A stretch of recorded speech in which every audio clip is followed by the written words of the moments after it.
ಈ ಕಾರ್ಯಕ್ರಮದ ಪ್ರಾಯೋಜಕರು ಕ್ಯಾಡ್ಬರೀಸ್, ಕೋಕೋ ಬೆಳೆಸಿ ಅಧಿಕ ಆದಾಯ ಗಳಿಸಿ ಹಾಗೂ ಸ್ಟಿಲ್ ಇಂಡಿಯಾ, ಸ್ಟಿಲ್ ಉಪಕರಣಗಳು, ತನ್ನಿ ಪರಿವರ್ತನೆ. ನಮಸ್ಕಾರ ವೀಕ್ಷಕರೇ, ಇವತ್ತು ನಾವು ಮತ್ತೆ ಬೆಂಗಳೂರಿನ ಕನಕಪುರ ರಸ್ತೆಯ ಹಾರೋಹಳ್ಳಿಯ ಸಮೀಪದಲ್ಲಿರುವಂತಹ ಮೆಟ್ರೋ ಫಾರ್ಮಿಗೆ ಬಂದಿದ್ದೀವಿ. ಇಲ್ಲಿ ಶ್ರೀ ಮೆಲ್ವಿನ್ ಲೂಯಿಸ್ ಅವರು ಹಂದಿ ಸಾಕಣೆ ಮತ್ತು ಕುರಿ ಸಾಕಣೆ, ಆಡು ಸಾಕಣೆ ಎಲ್ಲನೂ ಮಾಡ್ತಾ ಇದ್ದಾರೆ. ತಮಗೀಗಾಗಲೇ ಗೊತ್ತಾದಂತೆ ಇವರು ಬಹಳ ಸೂಕ್ಷ್ಮವಾಗಿ ಎಲ್ಲ ಸ್ಟಡಿ ಮಾಡಿ ಬೇರೆ ಬೇರೆ ಕಡೆ ಹೋಗಿ ದೇಶ ವಿದೇಶಗಳನ್ನು ಓಡಾಡಿ ಒಂದು ಎಲ್ಲ ರೈತರ ಪರವಾಗಿ ಒಂದು ಸಂಶೋಧನಾ ಕೇಂದ್ರ ಮಾಡಬೇಕಾದಂಥ ಕೆಲಸ ಮಾಡ್ದಂಗೆ ಮಾಡ್ತಾ ಇದ್ದಾರೆ. ಇವರು ಇವತ್ತು ಆಡು ಸಾಕಣೆ ಬಗ್ಗೆ ನಮಗೆ ಮಾಹಿತಿಯನ್ನು ಕೊಡ್ತಾರೆ. ಅದರಲ್ಲಿ ತಳಿಗಳೇನು ಎಲ್ಲ ಡೂಸ್ ಆ್ಯಂಡ್ ಡೋಂಟ್ಸು, ಅದರ ಒಳಗುಟ್ಟುಗಳೇನು ಎಲ್ಲ. ಸೊ ನಾವು ಶ್ರೀ ಲೂಯಿಸ್ ಅವ್ರನ್ನ ಭೇಟಿಯಾಗಿ ಆಡು ಸಾಕಣೆ ಬಗ್ಗೆ ಒಂದಿಷ್ಟು ಮಾಹಿತಿಯನ್ನು ಪಡ್ಕೊಂಬೋಣ.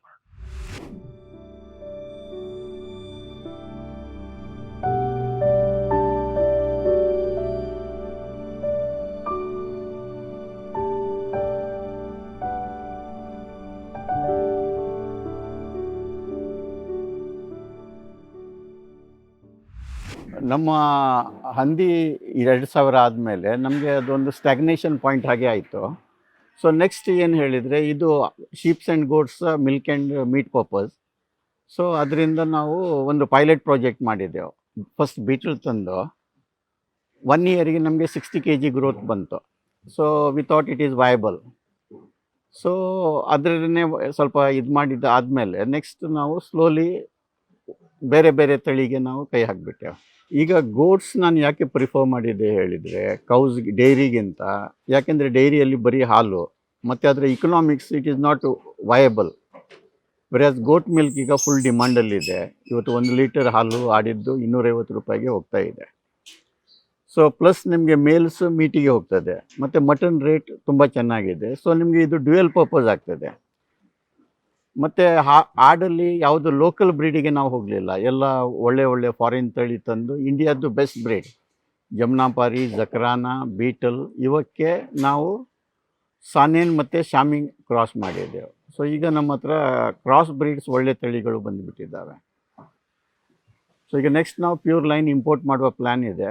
ಈಗ ನೋಡಬೇಕು, ಸರ್ಕಾರದ್ದು ಲೈಸೆನ್ಸಿಗೆ ವೆಯ್ಟ್ ಮಾಡ್ತಾ ಇದ್ದೇವೆ. ಈಗ ಸದ್ಯಕ್ಕೆ ನಾವು ಆಡಿದ್ದು ಹಾಲಿಗೆ ನಾವು ಇದು ಮಾಡಲಿಲ್ಲ. ಯಾಕೆಂದರೆ ನೀವು ಹಾಲೇ ಮಾಡಬೇಕಾದ್ರೆ ಅದರ ಮಿಲ್ಕ್ ಈಲ್ಡ್ ಪ್ರಕಾರ ಅದನ್ನು ಸೆಗ್ರಿಗೇಟ್ ಮಾಡಿ ಅದಕ್ಕೆ ನೀವು ಎಕ್ಸ್ಟ್ರಾ ಫೀಡ್ ಕೊಡಬೇಕಾಗ್ತದೆ. ಅದನ್ನು ನಾವು ಮಾಡ್ತಿಲ್ಲ. ಎಟ್ ಪ್ರೆಸೆಂಟ್ ನಮ್ಮದು ಮೇನ್ ಟಾರ್ಗೆಟ್ ಇದೆ ಹೇಳಿದರೆ ಒಂದು 2000 ಗೋಟ್ಸಿಗೆ ತಗೊಂಡು ಹೋಗಿ then we want to start for milking ಮಾಡಬೇಕೆಂದಿದ್ದೇವೆ. ಈಗ ಆಡಲ್ಲಿ ಇಂಡಿಯನ್ ಆಡು ಬರ್ತವೆ, ಯಾವುದು ಜಮ್ನಾಪಾರಿ, ಬೀಟಲ್, ಜಕ್ರಾನ ಎಲ್ಲ ಹಾಲು ಕೊಡ್ತವೆ. ಒಂದು 2 to 3 ಲೀಟರ್ಸ್ವರೆಗೆ ಕೊಡ್ತವೆ. ಮತ್ತು ಒಳ್ಳೆ ಕ್ವಾಲಿಟಿ ಆಡುಗಳು ಈವನ್ ಅಪ್ ಟು 4 ಲೀಟರ್ಸ್ವರೆಗೂ ಕೊಡ್ತವೆ. ಆದರೆ ಪ್ರಾಬ್ಲಮ್ ಏನಂತ ಹೇಳಿದರೆ, ಇಂಡಿಯನ್ ಆಡುಗಳು ಬರೀ 2 ತಿಂಗಳು ಹಾಲು ಕೊಡ್ತವೆ. ಅದರ ನಂತರ ಅದರದ್ದು ಈಲ್ಡ್ ಡ್ರಾಪ್ ಆಗ್ತದೆ. ಆದರೆ ಈ ಸಾನೇನ್ ಮತ್ತು ಶಾಮಿಗಳು 7 ರಿಂದ 8 ತಿಂಗಳು, ಹೇಗೆ HF ಹಸು ಇದೆ ಅಲ್ಲ, ಆ ರೀತಿ ಹಾಲು ಕೊಡ್ತಾ ಇರ್ತದೆ. ಈಗ ಹಾಲಲ್ಲಿ Saanen is called queen of goat milk. The highest recorded yield is 12 litres per day 24 hours. At present full demand ಇದೆ ಮಾರ್ಕೆಟ್ ಆಡಿಗೆ. ಅಂದರೆ it is second best milk after mother's milk for a child. ಮತ್ತು elderly people ಆಡಿನ ಹಾಲಲ್ಲಿ ಏನಾಗ್ತದೆ ಹೇಳಿದರೆ, ನಿಮಗೆ body warm ಇಡ್ತದೆ. ಈಗ ನಿಮ್ಮದು TB, ಅಸ್ತಮಾ ಕಾಯಿಲೆಗೆ ಅದು ಒಳ್ಳೆಯದು. ಪ್ಲಸ್ ಬೇಗ ಜೀರ್ಣ ಆಗ್ತದೆ. 15 ವರ್ಷದ ಕೆಳಗೆ ಮಕ್ಕಳಿಗೆ, 65 ವರ್ಷದ ಮೇಲಿನ ವೃದ್ಧರಿಗೆ ಇದು ಒಳ್ಳೆಯ ಆಹಾರ ಆಗಿ ಇರ್ತದೆ. ಸೊ ಆದ್ದರಿಂದ ಫುಲ್ ಡಿಮಾಂಡ್ ಇದೆ, ಆದರೆ ಸಪ್ಲೈ ಸಿಗ್ತಾ ಇಲ್ಲ. ನಾವೀಗ ಪ್ರೋಸೆಸ್ ಪ್ಲ್ಯಾಂಟ್ ಮಾಡಬೇಕೆಂದಿದ್ದೇವೆ. ಪ್ರಾಬ್ಲಮ್ ಏನು ಹೇಳಿದರೆ, ಅದಕ್ಕೆಲ್ಲ ಇನ್ವೆಸ್ಟ್ಮೆಂಟ್ ಜಾಸ್ತಿ ಇರ್ತದೆ. 5 crores ನೀವು ಇನ್ವೆಸ್ಟ್ ಮಾಡಬೇಕಾಗ್ತದೆ, ಎಲ್ಲ ಆಟೋಮೆಟಿಕ್ ಮಿಷಿನ್ಸ್ ಎಲ್ಲ. ಸೊ ಅದಕ್ಕೋಸ್ಕರ ನಾವು 2000 ಗೋಟ್ಸ್ ಇದ್ದು ಟಾರ್ಗೆಟ್ ಇಟ್ಟಿದ್ದೇವೆ. ಸೊ ಡೈಲಿ ಒಂದು 3000 ಲೀಟ್ರ್ ಹಾಲು ಬಂದರೆ ಇಟ್ ಈಸ್ ಇಕನಾಮಿಕಲ್. ಇದು ಜಕ್ರಾನ ರಾಜಸ್ಥಾನ ಬ್ರೀಡು. ಇದು ಇಂಡಿಯಾದ್ದು ಬೆಸ್ಟ್ ಮಿಲ್ಕಿಂಗ್ ಬ್ರೀಡ್. ಅಂದರೆ ಒಂದು 5 to 6 ಲೀಟರ್ಸ್ವರೆಗೆ ಕರೆದಿದ್ದಾರೆ. ಇದರಲ್ಲಿ ಚಾಂಪಿಯನ್ನ ಆ್ಯಾವ್ರೇಜ್ ಒಂದು 3-3.5 ಲೀಟ್ರ್ ಕೊಡ್ತದೆ. ರಾಜಸ್ಥಾನದಲ್ಲಿ ಜಕ್ರಾನ ಹೇಳಿ ಒಂದು ಅಲ್ವಾರ್ ಡಿಸ್ಟ್ರಿಕ್ಟಲ್ಲಿ ಒಂದು ಜಾಗ ಇದೆ. ಆ ಊರಲ್ಲಿ ಇದೇ ಆಡು ಸಾಕ್ತಾರೆ. ಇದನ್ನು ನಾವು ಸಾನೇನ್ ಜೊತೆ ಕ್ರಾಸ್ ಮಾಡಿದ್ದೇವೆ, ಸಾನೇನ್ ಮತ್ತು ಶಾಮಿನ್ ಜೊತೆ, ಹೊರದೇಶದ ತಳಿ. ಅವಾಗ ನಿಮಗೆ ಮಿಕ್ಸ್ ಬ್ರೀಡ್ ಒಳ್ಳೆ ಕ್ವಾಲಿಟಿದು ಬರ್ತದೆ. ಸೊ ಇದು ತೂಕ ಏನು ಬರ್ಬೋದು ಸರ್? ಇದು ಬರ್ತದೆ 90 kilos ವರೆಗೆ ಬರ್ತದೆ ಮೇಲ್. ಮೇನ್ಲಿ ನೀವು ಹಾಲಿಗೋಸ್ಕರ ಅಲ್ಲ, it is dual purpose. Males ಯಾವುದೇ ಡ್ಯುಯಲ್ ಪರ್ಪಸ್ ಮೇಲ್ಸ್ ಕಲ್ಲಿಂಗ್ ಹೋಗ್ತದೆ, ಮಿಲ್ಕ್ ಇದು ಮರಿ ಮಾಡ್ಲಿಕ್ಕೆ ಮತ್ತೆ ಇದಕ್ಕೆ ಹಾಲಿಗೆ. ಸರ್ ಇದೆಲ್ಲ ಈಗ ಬ್ರೀಡ್ ನೀವು ತರಕ್ ಹೊರಟಾಗ ಎಷ್ಟು ಕಾಸ್ಟ್ ಇರುತ್ತೆ? ಅಲ್ಲ, ಇದಕ್ಕೆ ಅಲ್ಲೂ ಫುಲ್ ಡಿಮಾಂಡ್ ಆಗಿಬಿಟ್ಟಿದೆ ಈಗ. ಇದು ನಿಮಗೆ ಒಂದು 600 rupees ತೂಕ ಬೀಳ್ತದೆ ಲೈವ್. 600 rupees KG. ಹೌದು. ನೀವು ಎಷ್ಟು ದೊಡ್ಡ ಮರಿ ತರ್ತೀರಾ? ಅಂದ್ರೆ ಬ್ರೀಡಿಂಗ್ ಮೇಲಿದ್ದು ಕಾಸ್ಟ್ ಜಾಸ್ತಿ ಆಗ್ತದೆ. ನಾವೊಂದು 40 kg ಮೇಲಿಗೆ ನಾವು 25,000 ಕೊಟ್ಟಿದ್ದೇವೆ. ಈಗ ಇದು ಶಾಮಿಯನ್ನು ಸಿರೋಯಿ ಫೀಮೇಲಿಗೆ ಕ್ರಾಸ್ ಮಾಡಿದ್ದೆ, ಒಟ್ಟಿದ್ದು ಮರಿ. ಇದು ಎಷ್ಟು ಏಜ್ ಎಷ್ಟಿರ್ಬೋದು ಸರ್? ಇದಕ್ಕೆ ಆಗಿದೆ ಈಗ ಒಂದು 2 years ಆಗಿದೆ. ಇದು ಬ್ರೀಡಿಂಗಿಗೆ ಯೂಸ್ ಮಾಡ್ತಾ ಇದ್ದೇವೆ ನಾವು. Dual purpose. ಈಗ ನಾವು ಇಡುವ ಎಲ್ಲ ಆಡುಗಳನ್ನು ನಾವು ಡ್ಯುಯಲ್ ಪರ್ಪಸ್ ಇಡ್ತೇವೆ. ಯಾಕೆಂದ್ರೆ ನಿಮಗೆ ಮೇಂಟೆನೆನ್ಸ್ ಕಾಸ್ಟ್ ಜಾಸ್ತಿ ಇರ್ತದೆ. ಬರೀ ಮೀಟ್ ಪರ್ಪಸ್ ಆದ್ರೆ ನಿಮಗೆ ವರ್ಕೌಟ್ ಆಗೋದಿಲ್ಲ. ಹೌದು. ಮತ್ತೆ ಇಂಡಿಯನ್ ತಳಿಗಳದೆಲ್ಲ ಫೀಡ್ FCR ಕಮ್ಮಿ ಇದೆ, ತೂಕ ತಗೊಳ್ಳೋದಿಲ್ಲ. ಮ್ಯಾಕ್ಸಿಮಮ್ ತೂಕ ಎಷ್ಟು ಬರ್ಬೋದು? ಅಲ್ಲ, ಇದು ಬರ್ತದೆ ಒಂದು 120 kg ವರೆಗೆ ತಗೊಂಡು ಹೋಗ್ಬೋದು. ಇದು ಸಿರೋಯಿ ಅಂತ, ಇದು ರಾಜಸ್ಥಾನ್ ಬ್ರೀಡ್. ಇದನ್ನು ನಾವು ಕ್ರಾಸ್ ಬ್ರೀಡಿಂಗಿಗೆ ಯೂಸ್ ಮಾಡ್ತೇವೆ. ಇದಕ್ಕೆ ಬೇರೆ ಸಾನಿನ್ ಶಾಮಿ ಕ್ರಾಸ್ ಮಾಡಿಕೊಂಡು ಅಪ್ಗ್ರೇಡ್ ಮಾಡ್ತೇವೆ. ಅಲ್ಲ, ಇದು ಸಿರೋಯಿದು ಏನು ಒರಿಜಿನಲ್ ಬ್ರೀಡಿಂದು ಏನು ಸ್ಪೆಷಾಲಿಟಿ? ಅಲ್ಲ, ಸಿರೋಯಿ ಅಂದರೆ ದೊಡ್ಡ ಸೈಜ್ ಆಡು. ಹಾಲು ಸ್ವಲ್ಪ ಅಂತ ಜಮ್ನಾಪಾರಿ ಬಿಟ್ಲು ಹಾಗೆ ಕೊಡೋದಿಲ್ಲ, ಕಮ್ಮಿ ಕೊಡ್ತದೆ. ಒಂದು 3/4 ಲೀಟರ್ 1 ಲೀಟರ್ ವರೆಗೆ ಕೊಡ್ತದೆ ಹಾಲು. ನೀವು ಯಾವ ಪರ್ಪಸ್? ಅಲ್ಲ, ಇದು ಮೀಟಿಗೆ ಯೂಸ್ ಮಾಡ್ತಾ ಇದ್ದಾರೆ. ಮೀಟ್ ಕ್ವಾಲಿಟಿ ತುಂಬ ಚೆನ್ನಾಗಿರ್ತದೆ. ಓಕೆ. ಹೌದು. ಮೋಸ್ಟ್ಲಿ ಅಲ್ಲಿಂದ ಎಕ್ಸ್ಪೋರ್ಟ್ ಆಗ್ತಾ ಇದೆ ಗಲ್ಫ್ ಕಂಟ್ರೀಸಿಗೆಲ್ಲ. ಓಕೆ. ಸೊ ನೀವು ಇಲ್ಲಿ ತೂಕಕ್ಕೋಸ್ಕರ ಅಲ್ಲ, ನಾವು ಇದನ್ನು ಪ್ರಮೋಟ್ ಮಾಡ್ತಾ ಇಲ್ಲ. ಇದನ್ನು ಖಾಲಿ ಕ್ರಾಸ್ ಬ್ರೀಡಿಂಗಿಗೆ ಯೂಸ್ ಮಾಡ್ತೇವೆ. ಓಕೆ, ಹಂಗಲ್ಲ. ಈಗ ಇದನ್ನ ನೀವು ಕ್ರಾಸ್ ಬ್ರೀಡ್ ಅಲ್ಲಿ ಇನ್ವಾಲ್ವ್ ಮಾಡಿದ್ದೇನಕ್ಕೆ ಅಂದ್ರೆ ಇದು ಮುಂದಿನ. ಹೌದು. ಈಗ ನೀವು ನೋಡಿದ್ದೀರಿ, ಈಗ ಸಿರೋಯಿಯನ್ನೇ ಶಾಮಿ ಜೊತೆ ಕ್ರಾಸ್ ಮಾಡಿದಾಗ ನೋಡಿ, ಅದು ಮೇಲಲ್ಲಿ ಈಗ ನಾವು ತೋರಿಸಿದ್ದೇವಲ್ಲ ನಿಮ್ಗೆ, ನೋಡಿ ಆ ಗ್ರೋತ್ ನಿಮ್ಗೆ ಸಿರೋಯಿಯಲ್ಲಿ ಬರುವುದಿಲ್ಲ. ಹೌದು. ಅಪ್ಗ್ರೇಡೆಡ್ ಬ್ರೀಡ್ ಅದು. ನಿಮಗೆ ತೂಕನೂ ಬರುತ್ತೆ, ಜೊತೆಗೆ ಹಾಲು ಬರ್ತದೆ. ಹೌದು. ನಮ್ದು ಮೇನ್ ಪರ್ಪಸ್ ಏನ್ ಹೇಳಿದ್ರೆ ನಮ್ಗೆ ಹಾಲು ಬೇಕು. ಅದ್ರ ಜೊತೆ ನಿಮ್ಗೆ ಮೇಲ್ಸ್ ಎಲ್ಲ ಸ್ಲಾಟ್ರಿಗೆ ಹೋಗ್ತದೆ. ಹೌದು, ಬ್ಯಾಲೆನ್ಸ್ ಆಗ್ತದೆ. ಸಾನಿನ್ ಪ್ಯೂರ್ ಮೇಲ್ ಇದು. ಪ್ಯೂರ್ ಅಂದ್ರೆ ಆಲ್ಮೋಸ್ಟ್ 90% ಪ್ಯೂರ್ ಇಲ್ಲಿ ಯಾರ ಹತ್ರನೂ ಇಲ್ಲ. ಸೊ ಇದನ್ನು ನಾವು ಬ್ರೀಡ್ ಮಾಡಿಕೊಂಡು ಎಲ್ಲ ನಮ್ಮ ಹತ್ರ ಇರೋದೆಲ್ಲ ಇದ್ರದ್ದೇ ಮರಿಗಳು. ಈಗ ಸ್ವಿಟ್ಜರ್ಲೆಂಡ್ ಅಂತ ಹೇಳಿದ್ರಲ್ಲ, ಸ್ವಿಟ್ಜರ್ಲೆಂಡ್ ಬ್ರೀಡ್. ಹೌದು. ಇದರಲ್ಲಿ ನೀವು ಹಾಲನ್ನ ಇದು ಮಾಡಬಹುದು. ಈಗ ಇದರಲ್ಲಿ ನೀವು 3 to 4 liters ತೆಗಿಬಹುದು. ಓಕೆ. ಓಕೆ. ಎಷ್ಟು ಮರಿ ಹಾಕತ್ತೆ ಸರ್ ಸಾನಿನ್? ಅಲ್ಲ, ಸಾನಿನ್ ಹೆಚ್ಚಾಗಿ ಸಿಂಗಲ್ ಕಿಡ್ ಹಾಕೋದು, ಒಂದೇ ಮರಿ ಬರ್ತದೆ. ಸೊ ಅವಾಗ ನಿಮಗೆ ಮರಿಗೆ ಆಗಿನೂ ನಿಮಗೆ ಒಂದಷ್ಟು ಅದೇ ಮರಿದ್ದು ಅಂದ್ರೆ. ಮತ್ತೆ ಇದು ಏನ್ ಮಾಡ್ತದೆ, 7-8 ತಿಂಗಳು ಹಾಲು ಕೊಡ್ತದೆ. ನಮ್ಮ ದೇಶದ ಆಡುಗಳು ಬರೇ 2-2.5 ತಿಂಗಳು ಮುಗಿಯುತ್ತೆ. ಹೌದು. ಇದು ಸೈಪ್ರಸ್ ಶಾಮಿ ಹೇಳಿಕೊಂಡು, ಸೈಪ್ರಸ್ ಅಲ್ಲಿ ಒಂದು ಫಾರ್ಮ್ ಇದೆ, ಅಲ್ಲಿಂದ ಇದು ಮಾಡಿದ್ದೆವು. ಇದು 5ರಿಂದ 8 ಲೀಟರ್ ಹಾಲು ಕೊಡ್ತದೆ, ಪ್ಯೂರ್ ಲೈನ್. ಈಗ ಇದು ಕ್ರಾಸ್ ಬ್ರೀಡ್ ಇದೆ, ಸುಮಾರು ಒಂದು 60% ಶಾಮಿ ಇದೆ ಇದರಲ್ಲಿ. So may be about 3 to 4 liters ನೀವು ಇದು ಎಕ್ಸ್ಪೆಕ್ಟ್ ಮಾಡ್ಬೋದು ಹಾಲು ಇದರಲ್ಲಿ. ಅಲ್ಲ, ಹೌದು. ಸೈಪ್ರಸ್ ಶಾಮಿ ಹೇಳಿದ್ರೆ ಇದು upgraded version of Damascus goat. ಸಿರಿಯದ್ದು ಡಮಾಸ್ಕಸ್ ಗೋಟ್ ಇರಲಿ ಚಾಂಪಿಯನ್ ಬ್ರೀಡ್ ಮಾಡಿಕೊಂಡು ಅವರು ಇದು ಸೈಪ್ರಸ್ ಶಾಮಿ ಹೇಳಿ ಮಾಡಿದ್ದಾರೆ. ನೋಡಿ, ಇದು ಆಕ್ಚುಲಿ ಜಮ್ನಾಪಾರಿ, ಅದಕ್ಕೆ ಸ್ವಲ್ಪ ಸಾನಿನ್ ಬ್ಲಡ್ ಲೈನ್ ಕೊಟ್ಟಿದ್ದೇವೆ ನಾವು. ಸೊ ಕ್ರಾಸ್ ಮಾಡಿದ್ರಿಂದ ಇದಕ್ಕೆ ಕ್ರಾಸ್ ಆಗುವ ಜಮ್ನಾಪಾರಿ ಮರಿಗಳಲ್ಲಿ ಹಾಲು ಜಾಸ್ತಿ ಬರ್ತದೆ. ಇದು ಜಮ್ನಾಪಾರಿ ಇದೆ, 75% ಜಮ್ನಾಪಾರಿ, 25% ಸಾನಿನ್ ಇದೆ. ಸೊ ಇದನ್ನೀಗ ನಾವು ಜಮ್ನಾಪಾರಿಗೆ ಕ್ರಾಸ್ ಮಾಡಿದಾಗ ಹಾಲಿನ ಇಳುವರಿ ಜಾಸ್ತಿ ಆಗ್ತದೆ. ಎಷ್ಟು ಎಕ್ಸ್ಪೆಕ್ಟ್ ಮಾಡ್ತೀರಿ ಸರ್? ಅಲ್ಲ, ಈಗ ಇದನ್ನು ಕ್ರಾಸ್ ಮಾಡಿದಾಗ ಒಂದು 3 liters, 3 to 3.5 liters ಮರಿಗೆ ಹೋಗಿ ನಿಮಗೆ ದಿನಕ್ಕೆ 2 ಲೀಟರ್ ನಿಮಗೆ ಉಳಿತದೆ. ಹೌದು. ಇದು ಕೂಡ ಮರಿ ಒಂದೇ ಇರ್ಬೋದಲ್ಲ? ಅಲ್ಲ, ಇದರಲ್ಲಿ ಜಮ್ನಾಪಾರಿ ಹೆಚ್ಚಾಗಿ ಸಿಂಗಲೇ ಕೊಡೋದು. ಹೌದು. ಅಂದ್ರೆ 2nd, 3rd ಲ್ಯಾಕ್ಟೇಷನ್ ಅಲ್ಲಿ ಒಂದು ಮರಿ ಜಾಸ್ತಿ ಬರ್ಬೋದು. ಒಂದು ತೂಕ ತುಂಬಾ ಚೆನ್ನಾಗಿ ಬರುತ್ತೆ. ತೂಕ ಇದು biggest goat in India Jamnapari. 150 kilo ಮೇಲೆ ಬರ್ತವೆ.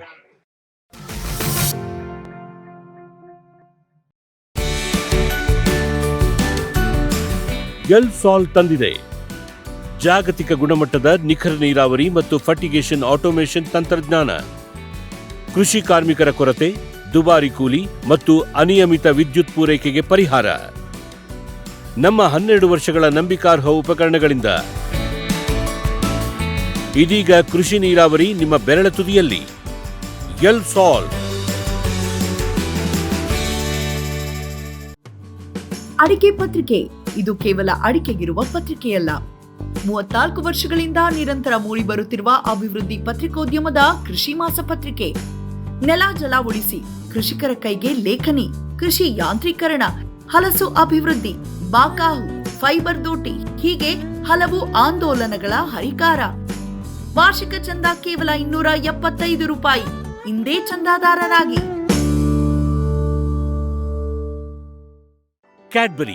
ಕ್ಯಾಡ್ಬರೀಸ್ ಚಾಕ್ಲೆಟ್ನ ಸುಮಧುರ ರುಚಿ ನಿಮ್ಮ ಕೋಕೋ ಬೀಜದಿಂದ. ಸುಲಭದ ಬೆಳೆ ಕೋಕೋ ನಿಮಗೆ ಆಕರ್ಷಕ ಹೆಚ್ಚುವರಿ ಆದಾಯ ತರಬಲ್ಲದು. ಮಾರ್ಗದರ್ಶನ ಮಾಡಿ ಬೀಜ ಖರೀದಿಸಲು ಇದೀಗ ಕ್ಯಾಡ್ಬರೀಸ್ ಸಿದ್ಧ. ಸುಲಭ ದರದಲ್ಲಿ ಉತ್ತಮ ತಳಿಗಿಡ, ಉಚಿತ ಸಲಹಾ ಸೇವೆ, ಕ್ಷೇತ್ರ ಭೇಟಿ. ಸಂಪರ್ಕಿಸಿ 9866836505.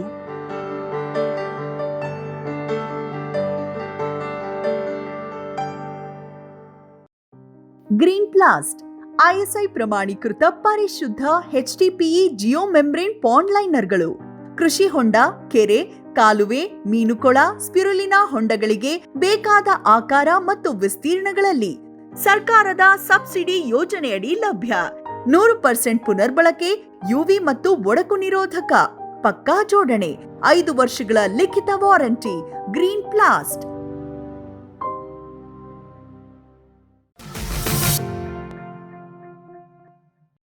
ಸರ್, ಈಗ ಶೆಡ್ ಬಗ್ಗೆ ಸ್ವಲ್ಪ ಹೇಳಿ ಸರ್. ಶೆಡ್ ಅಂದರೆ ಇದು ಎಲಿವೇಟೆಡ್ ಮಾಡಿದ್ದೇವೆ, 6 ಫೀಟ್ ಹೈಟಲ್ಲಿ ಇಟ್ಟಿದ್ದೇವೆ. ಈಗ ಆಡಿಗೆ ಅದು ಕಂಪಲ್ಸರಿ ಅಲ್ಲ, ಏನಾಗ್ತದೆ ಹೇಳಿದರೆ, ಆಡಿಗೆ ಅಂದರೆ ನಮ್ಮ ಹತ್ರ ಇರೋದೆಲ್ಲ ಹಾಲಿನ ಆಡುಗಳು. ಈಗ ಅದು ಕೆಚ್ಚಲು ಬಾವು ಹೇಳ್ಕೊಂಡು ಅದು ತುಂಬ ಪ್ರಾಬ್ಲಮ್ ಆಗ್ತದೆ, ಮ್ಯಾಸ್ಟಿಸಿಟೀಸ್ ಹೇಳ್ತೇವೆ, ಹೌದಲ್ಲ. ಈಗ ನಮ್ದು ಅಲ್ಲಿ ಸ್ವಲ್ಪ ಸಮಯ ಅಲ್ಲಿ ಮೇಲೆ ಇಟ್ಟಿದ್ದೇವೆ ಈ ಶೆಡ್ ಮೊದಲಾಗುವಾಗ. ತುಂಬ ಪ್ರಾಬ್ಲಮ್ ಆಯಿತು. ಅದಾದ ಕೂಡಲೇ ಎಲ್ಲ ಆಡುಗಳೆಲ್ಲ ಡ್ಯಾಮೇಜ್ ಆಗಿಬಿಡ್ತವೆ. ಸೊ ಇಲ್ಲಿ ಏನಾಗ್ತದೆ ಅಂದರೆ, ಒಂದು ಕ್ಲೀನ್ ಆಗಿರ್ತವೆ, ಪ್ಲಸ್ ಸೆಕೆಂಡ್ ಥಿಂಗ್ ಆ ಪ್ರಾಬ್ಲಮ್ ಇಲ್ಲ ನಮಗೆ ಇಲ್ಲಿ ಶಿಫ್ಟ್ ಮಾಡಿದ ಮೇಲೆ. ಅಲ್ಲಿ ಏನು ಮಾಡ್ತಾರೆ, ನೆಲದಲ್ಲಿ ಅದರಲ್ಲಿ ಗಂಜಲ ಮತ್ತು ಇದು ಮಾಡ್ತದೆ, ಪಿಕ್ಕಿ ಹಾಕ್ಕೊಂಡು ಅದ್ರ ಮೇಲೇ ಕೂತ್ಕೊಂಡು ಬಿಡ್ತವೆ. ಸೊ ಇನ್ಫೆಕ್ಷನ್ ಜಾಸ್ತಿ ಆಗ್ತದೆ. ಅಂದ್ರೆ ಈ ಆಡು ನೆಲದಿಂದ ಮೇಲಿರಕ್ಕೆ ಇಷ್ಟಪಡುತ್ತೆ ಅಲ್ವಾ? ಇಷ್ಟ ಅಲ್ಲ, ಅಂದರೆ ಏನಾಗ್ತದೆ ಹೇಳಿದರೆ ಅದಕ್ಕೆ ಇದು ಇಲ್ಲಿ ಕಂಫರ್ಟೇಬಲ್ ಇರ್ತದೆ ಒಂದು. ಎರಡನೇದ್ದು ಅದು ನಾನು ಹೇಳಿದೆ ಅಲ್ಲ, ಕೆಳಗೆ ಹೋಗ್ತದೆ, ಕ್ಲೀನ್ ಆಗಿರ್ತದೆ, ಗಾಳಿ ಆಟ ಜಾಸ್ತಿ ಇರ್ತದೆ. ಹೌದು. ಆದರೆ ಕುರಿಗಳಲ್ಲೂ ಇದು ಇದ್ರೆ ಒಳ್ಳೆಯದು, ಇಲ್ದಿದ್ರೂ ನಡೀತದೆ. ಯಾಕೆಂದರೆ ಅದರಲ್ಲಿ ಹಾಲಿನ ಇಳುವರಿ ಕಮ್ಮಿ ಕುರಿಗಳಲ್ಲಿ. ಸೊ ಹೌದು, ಮ್ಯಾಸ್ಟಿಸಿಟಿಸ್ ಪ್ರಾಬ್ಲಮ್ ಬರುವುದಿಲ್ಲ. ಈ ಶೆಡ್ ಇಂದು ಡೈಮೆನ್ಷನ್ಸ್ ಹೇಗೆ? ಈಗ ಇದು 120 by 60 ಫೀಟ್ ಮೆಜರ್ಮೆಂಟ್ಸ್ ಇದೆ. 120 ಉದ್ದ, 60 ಅಡಿ ಅಗಲ. ಸೊ ಈಗ ಇದರಲ್ಲಿ ನೀವು ಒಂದು 700-800 ಆಡ್ಸ್ ಆಗ್ಬೋದು. ಹೌದು ಹೌದು. ಇದು ಹೈಟ್ ಎಷ್ಟು ಕೊಡ್ತೀರಾ ಸರ್? ಆ ಥರ ಏನು ಸ್ಪೆಸಿಫಿಕೇಶನ್ ಇದೆಯಾ? ಅಲ್ಲ, ಸ್ವಲ್ಪ ಹೈಟ್ ಇದ್ರೆ ಒಳ್ಳೇದು, ಯಾಕಂದ್ರೆ ಬೇಸಿಗೆಯಲ್ಲಿ ಹೀಟ್ ಇದಾಗ್ತದೆ. ಸೊ ಹೌದು. ಮತ್ತೆ ಕ್ರಾಸ್ ವೆಂಟಿಲೇಷನ್ ನೀವು? ಹೌದು, ಗಾಳಿ ಆಟ ಇದೆ ಅಲ್ಲ, ಚೆನ್ನಾಗಿರುತ್ತೆ. ಎಲ್ಲ ಕಡೆ ಓಪನ್ ಇದೆ. ಹೌದು. ಖಾಲಿ ಏನ್ ಮಾಡ್ತೇವೆ ಅಂದ್ರೆ, ಚಳಿಗಾಲದಲ್ಲಿ ಕ್ಲೋಸ್ ಮಾಡ್ತೇವೆ, ಇದು ಶೇಡ್ ನೆಟ್ ಹಾಕ್ಬಿಟ್ಟು ಒಳಗಡೆ ಸ್ವಲ್ಪ ಲೈಟ್ ಹಾಕ್ಬಿಡ್ತೇವೆ. ನೀವು ಶೆಡ್ ನೆಟ್ ಈಗ ಆ ಕಡೆ ಹಾಕಿರೋದು ಯಾವ ಕಾರಣಕ್ಕೆ? ಬಿಸಿಲು ಬರಬಾರ್ದು ಅಂತ? ಹೌದು, ಒಂದು ಬಿಸಿಲು, ಇನ್ನೊಂದು ಗಾಳಿ, ಚಳಿ ಗಾಳಿ. ಈಗ ಇನ್ನು ವಿಂಟರ್ ಸ್ಟಾರ್ಟ್ ಆಗ್ತದೆ, ಮಳೆ ಬಂದಾಗ ಅದು ಇದಾಗ್ತದೆ. ಥಂಡಿ ಆಗಬಾರ್ದು. ಹೌದು. ಆಮೇಲೆ ಸರ್, ಈಗ ನೀವು ನೆಲಕ್ಕೆ ಈ ಮರದ ರೀಫನ್ನ ಯೂಸ್ ಮಾಡಿದಿರಿ. ಇದು ಬಹಳ ಮೊದಲಿಂದ ಇರುವಂತ ಪದ್ಧತಿ. ಇದ್ರ ಬದಲಿಗೆ ನೀವು ಫೈಬರ್ ಅನ್ನು, ಇದು ಎಷ್ಟು ವರ್ಷ ಬರುತ್ತೆ ಒಂದ್ಸರಿ ಮಾಡಿದ್ರೆ? ಅಲ್ಲ, ಬರ್ತದೆ. ಅಂದ್ರೆ ಎರಡನೇದು ಏನಾಗ್ತದೆ, ಈಗ ನಿಮ್ಗೆ ರೀಪರ್ ಯಾವುದು ಒಂದು ಇದಾಯ್ತು ಅದನ್ನು ರಿಪ್ಲೇಸ್ ಮಾಡ್ಬೋದು ನೋಡಿ. ಈಗ ಫೈಬರ್ ಅಲ್ಲಿ ಏನಾಗ್ತದೆ ಹೇಳಿದ್ರೆ, ಅಲ್ಲ ಅದು ಲೇಟೆಸ್ಟ್ ಡೆವಲಪ್ಮೆಂಟ್ಸ್, ಇವನ್ ನಾವು ಅದಕ್ಕೆ ಹೋಗ್ಬೇಕೇನಿದ್ದೇವೆ, ಆದ್ರೆ ಇನ್ವೆಸ್ಟ್ಮೆಂಟ್ ಜಾಸ್ತಿ ಆಗ್ತದೆ. ಅದೊಂದು ಇದ್ರ ತರ ಬರುತ್ತೆ. ಹೌದು, ಸ್ಕ್ವೇರ್ ಬರ್ತದೆ. ರಿಪ್ಲೇಸ್ ಅಲ್ಲ, ಅದು ಹೆಚ್ಚಾಗಿ ಡ್ಯಾಮೇಜ್ ಆಗೋದಿಲ್ಲ. ಅಂದ್ರೆ ಡ್ಯೂರೇಬಿಲಿಟಿ ವೈಸ್ ಅದು ಬೆಟರ್. ಇನ್ವೆಸ್ಟ್ಮೆಂಟ್ ಸ್ವಲ್ಪ ಜಾಸ್ತಿ ಆಗ್ತದೆ. ಈಗ ಇದೇ ಶೆಡ್ಡಿಗೆ ನಮ್ಗೆ 30 lakhs ಆಗಿದೆ. ಹೌದು. ಈಗ ಅದು ಮಾಡೋದಾದ್ರೆ ಇನ್ನೂ ಒಂದು ಎಲ್ಲ ಟೋಟಲ್ ಕಾಸ್ಟ್. ಯಾಕೆಂದ್ರೆ ಎಕ್ಸೆಪ್ಟ್ ಫಾರ್ ದ ರೀಪರ್ಸ್, ಉಳ್ದದೆಲ್ಲ ಸ್ಟೀಲ್. ಕೆಳಗಡೆ ಎಲ್ಲ ಬೀಮ್ ಕೊಟ್ಟಿದ್ದೇವೆ ಸಪೋರ್ಟಿಗೆ. ಬೀಮ್ ತುಂಬಾ ಕಾಸ್ಟ್ಲಿ ಬರ್ತದೆ. ಕೆಳಗಡೆ ಸರಿ ಎಷ್ಟು ಗ್ಯಾಪ್ ಕೊಟ್ಟಿದ್ದೀರಾ? 6 ಅಡಿ ಗ್ಯಾಪ್ ಕೊಟ್ಟಿದೆ. ಅಂದ್ರೆ ಒಂದು ಆಳು ಸುಮಾರು ಗೊಬ್ಬರ ಇದ್ ಮಾಡ್ಲಿಕ್ಕೆ ಒಂದು ಆಳು ಫ್ರೀಲಿ ಮೂವ್ ಮಾಡಬಹುದು. ಹೌದು. ಸೊ ಈಗ ತೊಳೆದಿದ್ದ ನೀರು ಎಲ್ಲ ಕೆಳಗೆ ಹೋಗ್ತದೆ. ಹೌದು. ಒಂದು ಒಂದು ವರ್ಷಕ್ಕೆ 1-2 ಸಾರಿ ನಾವು ಗೊಬ್ಬರ ಎತ್ತಿ ಹೊರಗಡೆ ಆಗ್ಬಿಡ್ತೇವೆ. ಹೌದು. ಸರ್ ಈಗ ಅದಕ್ಕೆ ಮೇವು ಏನೇನು ಹಾಕ್ತೀರಾ, ಅದರಲ್ಲಿ ಗ್ರೀನ್ಸ್ ಯಾವ್ದು ಹಾಕ್ತೀರಿ, ಆಮೇಲೆ ಕಾನ್ಸಂಟ್ರೇಟ್ಸ್ ಯಾವ್ದು ಹಾಕ್ತೀರಿ ಅದನ್ನು ಸ್ವಲ್ಪ ಹೇಳಿ. ಈಗ ಕಾನ್ಸಂಟ್ರೇಟ್ಸ್ಗೆ ಬರೋದಾದರೆ ನಮಗೆ ಬಿಯರ್ ವೇಸ್ಟ್ ಒಂದು ₹5 ಟ್ರಾನ್ಸ್ಪೋರ್ಟೇಷನ್ ಸೇರಿ ಅಲ್ಲಿ ಫ್ಯಾಕ್ಟ್ರಿ ಹತ್ರ ಯಾವ್ದು ಬಂದದ್ದು ಸ್ಟಾಕ್ ಫುಲ್ ನಾವು ಲಿಫ್ಟ್ ಮಾಡ್ತೇವೆ, ಅದರಿಂದ ನಮಗೆ ಸ್ವಲ್ಪ ಕಮ್ಮಿಯಲ್ಲಿ ಸಿಗ್ತದೆ. ಅಲ್ಲಿ ₹4, ಇಲ್ಲಿ ಬರುವಾಗ ₹5 ಆಗ್ತದೆ ಕಾಸ್ಟ್, ಹೌದಲ್ವಾ? ಸೊ ಅದರಲ್ಲಿ ಏನಾಗ್ತದೆ ಅಲ್ಲ, ಇದು ಅಂದರೆ ವೀಟ್, ಇಂಪೋರ್ಟೆಡ್ ವೀಟ್, ಅದು ಕ್ವಾಲಿಟಿ ತುಂಬ ಚೆನ್ನಾಗಿದೆ. ಅದರಲ್ಲಿರುವ ಶುಗರ್ ಕಂಟೆಂಟ್ ತೆಗಿತಾರೆ ಅವರು, ಎನರ್ಜಿ ತೆಗೆದು ಬೇವರೇಜ್ ಮಾಡಿಬಿಡಿ, ಇದು ಆಲ್ಕೋಹಾಲ್ ಮಾಡಿ, ಇದು ಬಿಯರ್ ಮಾಡಿಕೊಂಡು ಉಳಿದದ್ದು ನ್ಯೂಟ್ರಿಯೆಂಟ್ಸ್ ಆಗೇ ಇರ್ತದೆ. ಹೌದು, ಅದಕ್ಕೆ ನಾವೇನು ಮಾಡ್ತೇವೆ ಹೇಳಿದರೆ ಸ್ವಲ್ಪ ಚಕ್ಕೆ ಬೂಸ, ಗೋಧಿ ನುಚ್ಚು ಪ್ಲಸ್ ಇದು ಹುರುಳಿ ಬರ್ತದೆ, ಅದರಲ್ಲಿ ಪ್ರೋಟೀನ್ ಅಂಶ ಜಾಸ್ತಿ ಇದೆ. ಸೊ ಅದನ್ನು ಮಿಕ್ಸ್ ಮಾಡಿ ದಿವಸಕ್ಕೆ ಒಂದು ಸಾರಿ ಒಂದು ಆ್ಯನಿಮಲ್ಗೆ depending on the size half a kg to 1.5 kg ಬ್ರೀಡಿಂಗಿಗೆ 2 kg ಕೊಡ್ತೇವೆ ಮೇಲಿಗೆ. ಹೌದು, ಮತ್ತೆ ಗ್ರೀನ್ಸ್, ಜೋಳದ ಕಡ್ಡಿ. ಇದರಲ್ಲಿ ಸರ್ ನೀವು ಕಾನ್ಸಂಟ್ರೇಟ್ ಕೊಡುವಾಗ ಇವೆಲ್ಲ ಈಗ ಒಂದೊಂದೇ ಟ್ರಫ್ ಇದೆ, ಸಪರೇಟ್ ಆಗಿ ಕೊಡೋಕ್ಕಾಗ್ತದೆ?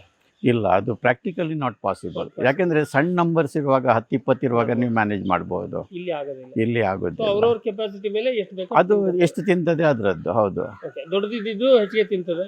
ಹೌದು, ಆದರೆ ನಾವು ಏನು ಮಾಡ್ತೇವೆ ಅಂದರೆ ಕೊಡುವಾಗಲೇ ಜಾಸ್ತಿ ಕೊಟ್ಟಾಗ ದೊಡ್ಡದು ಹೊಟ್ಟೆ ತುಂಬಿದ ಕೂಡಲೇ ಚಿಕ್ಕವು ಅವು ತಿಂತವೆ ಮೇಲೆ. ಸೊ ಕೊಡುವಾಗ ಸ್ವಲ್ಪ ಜಾಸ್ತಿ ಕೊಡಬೇಕು, ಹೊಟ್ಟೆ ತುಂಬಿದ ಸೈಡಿಗೆ ಹೋಗ್ತೇವೆ. ಮತ್ತು ಎರಡನೇದು ನಾವು ಕಾನ್ಸಂಟ್ರೇಟ್ ಲಾಸ್ಟಿಗೆ ಕೊಡ್ತೇವೆ, ಸಂಜೆ. ಬೆಳಿಗ್ಗೆ ಮಧ್ಯಾಹ್ನ ಕೊಡೋದಿಲ್ಲ. ಈಗ ನಾವು ಫೀಡಿಂಗ್ 3 times ಮಾಡ್ತೇವೆ. ಈಗ ರಾಗಿ ಹುಲ್ಲು ಈಗ ಇಲ್ದಿದ್ರೆ ನಾವು ಒಂದು ಡ್ರೈ ಫಾಡೋ ಕೊಡ್ತಿದ್ದೆವು. ಈಗ ಅವೈಲೇಬಿಲಿಟಿ ಇಲ್ಲ, ಅದರಿಂದ 2 ಸಾರಿ ಗ್ರೀನ್ಸೇ ಕೊಡ್ತಾ ಇದ್ದು. ಹೌದು, ಡ್ರೈಸ್ ಕೊಡೋದು ಕಂಪಲ್ಸರಿನಾ? ಅಲ್ಲ, ಕೊಟ್ಟರೆ ಅದಕ್ಕೆ ಡೈಜೆಷನಿಗೆಲ್ಲ ಅನುಕೂಲ ಆಗಿಬಿಡ್ತದೆ, ಪಿಕ್ಕೆ ಸ್ವಲ್ಪ ಗಟ್ಟಿ ಬರ್ತದೆ. ಬಟ್ ಇವು ಈ ಭತ್ತದ ಹುಲ್ಲನ್ನು ತಿನ್ಲಿಕ್ಕಿಲ್ಲ, ಭತ್ತದವು ಇಷ್ಟಪಡೋದಿಲ್ಲ. ನಾವು ಕೊಟ್ಟು ಟ್ರೈ ಮಾಡಿದ್ದೆವು. ಹೌದು ಹೌದು. ಮತ್ತೆ ಈಗ ಅದು ಸೂಪರ್ ನೇಪಿಯರ್ ಹೇಳಿ ಬಂದಿದೆ, ಅದು ಅಲ್ಲ 40 ಡೇಸಿಗೆ ಅದು 8 feet ಹೈಟ್ ಬರ್ತದೆ. ಸೂಪರ್ ನೇಪಿಯರ್ ಅದು ತೈವಾನ್ ಗ್ರಾಸ್, ಅದು ಈಗ ಇಂಪೋರ್ಟ್ ಮಾಡಿಕೊಂಡು ತಮಿಳ್ನಾಡಿಂದ ಈಗ ಇಲ್ಲಿ ನಮ್ಮ ಸ್ಟೇಟಿಗೂ ಬಂದಿದೆ. ಕಬ್ಬು ಬಂದಂಗೆ ಬರ್ತದೆ. ಅದ್ರದ್ದು ದಂಟು ಮೆತ್ತಗಿರುತ್ತೆ, ಅದು ಮೆತ್ತಗಿರುತ್ತೆ. ಅದು ಮಿಷಿನ್ ಪುಡಿ ಮಾಡಿದ್ರೆ ತಿಂದ್ಬಿಡ್ತವೆ. ಅಂದ್ರೆ ನಾವೇನ್ ಮಾಡ್ತೇವೆ ಹೇಳಿದ್ರೆ ಜಾಸ್ತಿ ಬೆಳಿಲಿಕ್ಕೆ ಬಿಡೋದಿಲ್ಲ, ಸ್ವಲ್ಪ ಟೆಂಡರ್ ಇರುವಾಗಲೇ ಕಟ್ ಮಾಡ್ತೇವೆ. ಎಷ್ಟು ಸರಿ ಈಗ ಒಂದ್ಸರಿ ಗ್ರೋತ್ ಬಂದಾಗ ಎಷ್ಟು ದಿನಕ್ಕೆ ಕಟ್ ಮಾಡ್ತೀವಿ ಒಂದು ಅಪ್ರಾಕ್ಸಿಮೇಟ್? ಅದೇ ಒಂದು ಈಗ ಏನಾಗ್ತದೆ, ಮಳೆಗಾಲದಲ್ಲಿ ಬೇಗ ಬಂದ್ಬಿಡ್ತದೆ, ಬೇಸಿಗೆಯಲ್ಲಿ ಸ್ವಲ್ಪ ನೀರಿನ ಅಂಶ ಇದೆ, ಸ್ವಲ್ಪ ಸ್ಲೋ ಆಗ್ತದೆ. ಒಂದು 30 to 40 days. 30 to 40 days ಹೇಳ್ಬೋದು. ಹೌದು. ಸೊ ಈಗ ನೀವು ಆ ನೇಪಿಯರ್ ಅನ್ನ ಚಾಪ್ ಮಾಡಿ ದಿನಕ್ಕೆ 3 ಸರಿ ಕೊಡ್ತೇವೆ? ದಿನಕ್ಕೆ 2 ಸಾರಿ ಅದು ಕೊಡ್ತೇವೆ, 1 ಸಾರಿ ರೆಡಿಮೇಡ್ ಫೀಡ್ ಕಾನ್ಸಂಟ್ರೇಟ್ ಕೊಡ್ತೇವೆ. ಸಾಯಂಕಾಲ ಬರೀ ಹೌದು ಹೌದು ಹೌದು. ಈಗ ಶೇಂಗಾ ಹೊಟ್ಟು ಈ ತರದ್ದು ಯಾವ್ದಾದ್ರು ಪ್ರೋಟೀನ್ ಅಲ್ಲ, ಏನಾಗಿದೆ ಅಂದ್ರೆ ಅದು ಇಲ್ಲಿ ಎಲ್ಲ ಅಷ್ಟು ಸಿಗುದಿಲ್ಲ. ಯಾವ ರೈತ ಬೆಳಿತಾನೆ, ಕಮ್ಮಿ ಬೆಳಿತಾನೆ, ಅವರೇ ಯೂಸ್ ಮಾಡ್ತಾರೆ. ಅದು ಬೇಕಾದ್ರೆ ನೀವು ಆ ಸೈಡ್ ಹೋಗ್ಬೇಕು, ಧಾರವಾಡ ಆ ಸೈಡ್ ಹೋದ್ರೆ ಅಲ್ಲ. ಹೌದು ಹೌದು, ಸಿಕ್ಕರೆ ಚೆನ್ನಾಗಿರುತ್ತಾ? ಅಲ್ಲ, ಈಗೇನು ಅಲ್ಲಿನ ತರುವುದು ಕಾಸ್ಟ್ಲೆಸ್ ಅಲ್ಲ. ಈಗ ಅಲ್ಲೇ ಯಾರೊಬ್ರು ಮಾಡಿದಾರೆ ಅಂತ ಇಟ್ಕೊಳ್ಳಿ, ನೀವು ಗೋಟ್ ಫಾರ್ಮರ್ ಆಗಿ ಅದನ್ನ ಹಾಕೋದನ್ನ ರೆಕಮೆಂಡ್ ಮಾಡ್ತೀರಾ? ಲೋಕಲಿ ಸಿಕ್ಕಿದ್ರೆ ಒಳ್ಳೇದು ಅದು. ಹೌದು ಹೌದು. ಈಗ ಅಲ್ಲಿ ಏನಾಗ್ತದೆ, ತೊಗರಿ ಹುಟ್ಟು ತುಂಬಾ ಬೆಳೀತದೆ, ಯಾಕೆಂದ್ರೆ ಅಲ್ಲಿ ನೀರಾವರಿ ಇದೆ, ಭದ್ರಾ ಏರಿಯಾ ಅಲ್ಲ. ಇಲ್ಲಿ ನಮ್ದಿದ್ದು ಡ್ರೈ ಏರಿಯಾ, ಮತ್ತೆ ಇಲ್ಲಿ ಕಾವೇರಿ ಬೆಲ್ಟ್ ಎಲ್ಲ ಕಬ್ಬು ಬೆಳೀತಾರೆ. ಹೌದಲ್ಲ, ಸೊ ನಿಮಗೆ ನಮ್ಗೆ ಆ ಫಾಡರ್ ಸಿಗ್ತಾ ಇಲ್ಲ. ಈ ಸರಿ ಗ್ರೀನ್ಸ್ ಅಲ್ಲಿ ನೀವು ಫ್ರೆಶ್ ಗ್ರೀನ್ಸ್ ಅನ್ನು ದಿನ ತಂದು ಚಾಪ್ ಮಾಡಿ. ಹೌದು ಹೌದು. ಸೈಲೇಜ್ಗೆ ನೀವು ಯಾಕೆ ವಿಚಾರ? ಅಲ್ಲ, ಸೈಲೇಜ್ ಅಂದ್ರೆ ಯಾರ ಹತ್ರ ಮೇವಿನ ಅಭಾವ ಇರ್ತದೆ, ಮತ್ತೆ ಅವು ಪ್ರಾಣಿಗಳು ಫ್ರೆಶ್ ಇಷ್ಟಪಡ್ತವೆ. ಈಗ ಹೇಗೆ ನಾವು ಫ್ರೆಶ್ ವೆಜಿಟೇಬಲ್ಸ್ ಎಲ್ಲ ಇಷ್ಟಪಡ್ತೇವ, ಅದಕ್ಕೂ ಒಂದು ಬಾಯಿ ರುಚಿ ಇರ್ತದಲ್ಲ. ಅವಕಾಶ ಇದ್ರೆ ಫ್ರೆಶ್ ಹಾಕೋದು ಬೆಟರ್. ಹೌದು, ಮತ್ತೆ ಅದು ಇನ್ನೂ ನಿಮ್ಗೆ ಕಾಸ್ಟ್ ಎಕ್ಸ್ಟ್ರಾ ಆಗ್ತದೆ. ಸೈಲೇಜ್ ನೀವು ಪ್ರಿಸರ್ವ್ ಮಾಡಬೇಕು, ಹೌದಲ್ಲ. ಮತ್ತೆ ಅಲ್ಲಿ ಏನೋ ಗಾಳಿ ಹೋದ್ರೆ ಇಲ್ಲಿ ಲೂಸ್ ಮೋಷನ್ಸ್ ಅಂತದೆಲ್ಲ ಪ್ರಾಬ್ಲಮ್ ಸ್ಟಾರ್ಟ್ ಆಗ್ತದೆ. ಹೌದು, ಫಂಗಲ್ ಇನ್ಫೆಕ್ಷನ್ ಆಯ್ತು ಹೇಳಿದ್ರೆ ಮುಗಿಯಿತು. ಹೌದು ಹೌದು. ಮತ್ತೆ ಇದರಲ್ಲಿ ನೀವು ಕೊಡುವಾಗ ಒಂದು ಯೂನಿಫಾರ್ಮ್ ಕೊಡಬೇಕು. ಇದ್ರೆ ಸ್ವಲ್ಪ ಹೆಚ್ಚು ಕಮ್ಮಿ ಆಯ್ತು, ಲೂಸ್ ಮೋಷನ್ಸ್ ಬಂತ ಹೇಳಿದ್ರೆ ದೊಡ್ಡ ತಲೆನೋವು ಆಗ್ತದೆ. ಮತ್ತೆ ಅದನ್ನು ಪುನಃ ಅದು ವಾಪಸ್ ತರಬೇಕಾದ್ರೆ ಆಲ್ಮೋಸ್ಟ್ 1 month ಬೇಕಾಗ್ತದೆ. ಟೈಮ್ ಹೋಯ್ತು, ಜೊತೆ ಹೌದು ಬಾಡಿ ವೇಟ್. ಹೌದು ಹೌದು ಹೌದು. ಗ್ರೀನ್ಸ್ ಅನ್ನ ಎಷ್ಟು ಸಾಮಾನ್ಯ ಎಷ್ಟು ತಿನ್ಬೋದು ಇದು ಒಂದು ಆಡು? ಅಂದ್ರೆ ಡಿಪೆಂಡ್ಸ್ ಆನ್ ದ ಸೈಜ್, ಅದು ಸೈಜ್ ಆಫ್ ದ ಆನಿಮಲ್. ನಮ್ಮ ಪ್ರಕಾರ ಒಂದು 10 kg ಮೇಲೆ, ಯಾಕೆಂದ್ರೆ ಅದರಲ್ಲಿ ಇರೋದು ನೀರೇ ಅಲ್ವಾ. ಅಗೇನ್ ಏನಾಗ್ತದೆ, ಒಂದೇ ಸಾರಿ ಕೊಟ್ಟರೆ ಜಾಸ್ತಿ ತಿನ್ನೋದಿಲ್ಲ. ಆದರೆ ನೀವು ಸ್ಪ್ಲಿಟ್ ಮಾಡಿ ಕೊಟ್ಟಾಗ ಹೌದು, ತಿಂತವೆ. ನೆಕ್ಸ್ಟ್ ಇದಕ್ಕೆ ಅದು ಯೂರಿನ್ನಲ್ಲಿ ಹೋಗಿರ್ತದೆ. ಅವಾಗ ಅದಕ್ಕೆ ಜಾಗ ಆಗ್ತದೆ. ಜಾತಿ ಹೌದು ಹೌದು. Okay. ಒಂದು 10 kg ಮೇಲೆ ಬೇಕು. 10 kg ಮೇಲೆ ಬೇಕಾಗ್ತದೆ. ಒಂದು 1000 ಆಡನ್ನು ಸಾಕೋದಾದ್ರೆ ಎಷ್ಟು ಎಕರೆದಲ್ಲಿ ಬೆಳೆಸ? ಅಲ್ಲ, ಈಗ ನಿಮ್ಮ ಹತ್ರ 1000 ಆಡಿದ್ರೆ ಒಂದು 2 ಟ್ರ್ಯಾಕ್ಟರ್ ಲೋಡು ಜೋಳದ ಕಡ್ಡಿ ಬೇಕು ನಿಮ್ಗೆ ಒಂದು ದಿನಕ್ಕೆ. ಹೌದು ಅಂದ್ರೆ ನೀವು ಗ್ರೀನ್ಸ್ ಹೌದು ಹೌದು. ಅಂದ್ರೆ ದೊಡ್ಡವು ಸಣ್ಣ ಸೇರಿಸ್ಕೊಂಡು ಆವರೇಜ್. ಹೌದು ಫಾರ್ಮ್ ಅಂದ್ರೆ ಹಾಗೆ ಹೌದು ಹೌದು. ಸೊ ಒಟ್ಟಾರೆ ಎಷ್ಟು ಎಕರೆ ನೀವು ಹುಲ್ಲು? ಅಲ್ಲ, ಅದು ಅಗೇನ್ ಡಿಪೆಂಡ್ ಆಗಿರ್ತದೆ. ಈಗ ಕೆಲವರು ಲೂಸನ್ನಿಗೆಲ್ಲ ಹೋಗ್ತದೆ, ಅದರದ್ದು ಇದು ಟನ್ನೇಜ್ ತುಂಬಾ ಕಮ್ಮಿ ಬರ್ತದೆ. ಆಫ್ ಕೋರ್ಸ್ ನ್ಯೂಟ್ರಿಷನ್ ವ್ಯಾಲ್ಯೂ ಜಾಸ್ತಿ ಇದೆ, ಆದ್ರೆ ಟನ್ನೇಜ್ ಕಮ್ಮಿ ಬರ್ತದೆ. ಅಲ್ಲ, ನೀವು ಈಗ ನೇಪಿಯರ್ ಅನ್ನು ಬೆಳೆಸೋದಾದ್ರೆ ಅದು ಈ ತರ ಈಗ 1,000ಕ್ಕೆ ಒಂದು 10 ಎಕರೆ ಬೇಕಾಗ್ತದೆ. 1,000ಕ್ಕೆ 10 ಎಕರೆ ಬೇಕಾಗ್ತದೆ. ಸೊ ಅದರಲ್ಲಿ ನೀವು ರೊಟೇಷನ್ ಮಾಡ್ತಾ ಇರ್ಬೋದು. ಬಟ್ ನೀರಾವರಿ ಪಕ್ಕ ಇರಬೇಕು. ನೀರಾವರಿ ಪಕ್ಕ ಇರಬೇಕು. ಹೌದು, ಇಲ್ದ್ರೆ ಗ್ರೋತ್ ಬರೋದಿಲ್ಲ. ಈ ಟನ್ನೇಜ್ ಹೌದು. ಪ್ಲಸ್ ನಿಮ್ದು ಮ್ಯಾನ್ಯೂರ್ ಹೇಗೆ ಕೊಡ್ತೀರಾ ಹೇಳ್ಕೊಂಡು? ಈ ಹುಲ್ಲು ಬೆಳೆಸೋದಕ್ಕೆ ಏನ್ ಗೊಬ್ಬರ ಏನ್ ಕೊಡ್ತೀರಾ? ಅಲ್ಲ, ಹುಲ್ಲಿಗೆ ನಮ್ಮ ಹತ್ರ ಏನಾಗ್ತದೆ ಅಂದ್ರೆ ಹಂದಿಗಳಿದ್ದಾವಲ್ಲ, ಅದರದ್ದು ಸ್ಲರಿ ಬರ್ತದೆ. ಅದನ್ನು ಒಂದು ತಿಂಗಳಿಗೆ ಅದು ಒಂದು ಬಿಟ್ರೆ ಒಂದು 3 ಬೋರ್ವೆಲ್ ನೀರು ಬಿಡ್ತೇವೆ ಒಂದು ತಿಂಗಳಿಗೆ. ಅಷ್ಟರಲ್ಲಿ ಅದು ಬಂದ್ಬಿಡ್ತದೆ. ಬೇರೆ ಅಲ್ಲ, ಕೆಮಿಕಲ್ ಮ್ಯಾನ್ಯೂರ್ ಏನು ಕೊಡುದಿಲ್ಲ ನಾವು. ಹೌದು, ಅಗತ್ಯನೂ ಇಲ್ಲ. ಇದರಲ್ಲಿ ಬರುವ ರಿಸಲ್ಟ್ ನಿಮ್ಗೆ ಕೆಮಿಕಲ್ ಮ್ಯಾನ್ಯೂರ್ ಅಲ್ಲೂ ಬರುವುದಿಲ್ಲ.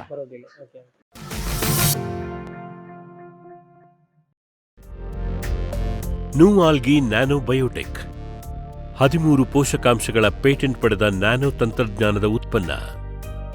ಭೂಮಿ ಮತ್ತು ಗೊಬ್ಬರಕ್ಕೆ ಸಿಂಪಡಿಸಲು ನೂಆಲ್ಗಿ ಸಾಯಿಲ್, ಎಲೆಗೆ ಸಿಂಪಡಿಸಲು ನೂಆಲ್ಗಿ ಫೋಲಿಯಾರ್ ಸ್ಪ್ರೇ, ಮೀನು ಸಿಗಡಿ ಸಾಕಣೆಯಲ್ಲೂ ಉಪಯುಕ್ತ. ಗಿಡಗಳ ಆಹಾರ ತಯಾರಿಕೆ ಹೆಚ್ಚಿ ಅದ್ಭುತ ಇಳುವರಿ ಸಾಧ್ಯ. ನೂಆಲ್ಗಿ.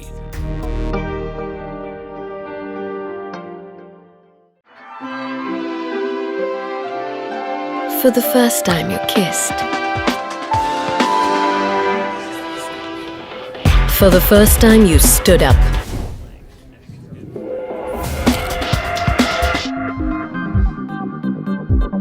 The first time you accepted yourself. For your every first in life, Camco Chocolates. Future biotech ಸಾವಯವ ಕೃಷಿಯ ವೇಗವರ್ಧಕ. ಪೋಷಕಾಂಶ ಪೂರೈಕೆಗೆ ಎನ್ಪಿಕೆ ಕಲ್ಚರ್, ವ್ಯಾಮ್, ಪಿಎಸ್ಪಿ ಮತ್ತು ಕೆಎಂಬಿ. ಜೈವಿಕ ರೋಗ ಕೀಟ ನಿಯಂತ್ರಣಕ್ಕೆ ಟ್ರೈಕೋಡರ್ಮಾ, ಸೂಡೋಮನಾಸ್. ಸಾವಯವ ಗೊಬ್ಬರ ಉತ್ಪಾದನೆಗೆ ಕಾಂಪೋಸ್ಟ್ ಕಲ್ಚರ್. ಹೂವು ಕಾಯಿ ಉದುರುವ ಸಮಸ್ಯೆಗೆ ಕಾಮಧೇನು ಮತ್ತು ಸತ್ವ. ಮಣ್ಣಿನ ಆರೋಗ್ಯ ವೃದ್ಧಿಗೆ ಫ್ಯೂಚರ್ ಬಯೋಟೆಕ್, ಧಾರವಾಡ.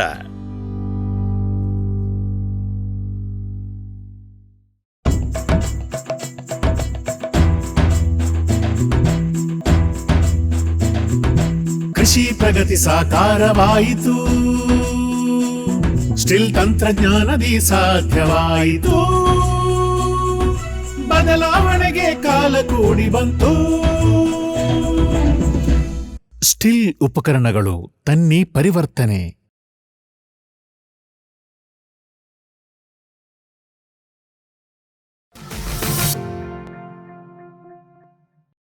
ಸರ್, ಈಗ ನಾವು ಇದರದ್ದು ಆರೋಗ್ಯ ರಕ್ಷಣೆ, ಹೆಲ್ತ್ ಮ್ಯಾನೇಜ್ಮೆಂಟ್ ಬಗ್ಗೆ ಮಾತಾಡೋದಾದ್ರೆ, ಆಡು ಮತ್ತೆ ಕುರಿ ನಿಮ್ಮ ಹತ್ರ 2 ಇದೆ.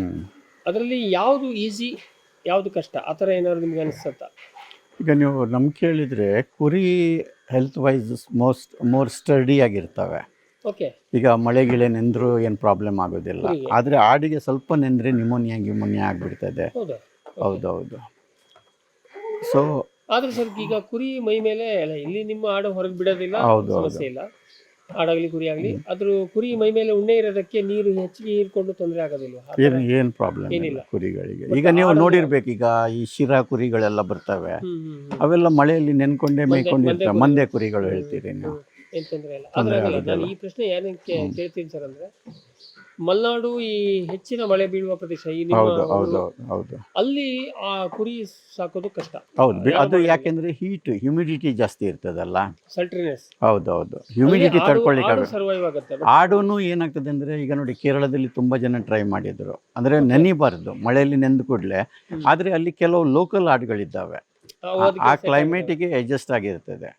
ಅದಕ್ಕೆ ಈಗ ನಮ್ಮ ಹತ್ರ ಯಾರು ಬಂದರೆ ನಾನು ಹೇಳೋದು ಅವರಿಗೆ ನೋಡಿ ಮೇಲ್ ಒಂದು ಚೆನ್ನಾಗಿ ನೋಡ್ಕೊಳ್ಳಿ, ಅದನ್ನು ನಿಮ್ಮ ಲೋಕಲ್ ಆಡಿಗೆ ಕ್ರಾಸ್ ಮಾಡಿಬಿಡಿ. ಆವಾಗ ನಿಮಗೆ ಒಂದು ಆವಾಗ ಬರುವ ಮರಿಗೆ ರೆಸಿಸ್ಟೆನ್ಸ್ ಇರ್ತದೆ. So over A period of time ಇದೇ ಬ್ರೀಡ್ ನಿಮ್ಮ ಹತ್ರ ಆಗ್ಬಿಡ್ತದೆ. ನಿಮ್ದೇ ಒಂದು ಹೆಸರು ಇಟ್ಕೊಂಬಿಡಿ. ಹೌದು ಹಾಗೆ. ಸೊ ಹಾಗಾಗಿ ನಿಮಗೆ ಅನ್ಸುತ್ತೆ ಆಡುನೇ ಸ್ವಲ್ಪ ಸೆನ್ಸಿಟಿವ್ ಅಂತ. ಹೌದು, ತುಂಬಾ ಸೆನ್ಸಿಟಿವ್ ಆಡು.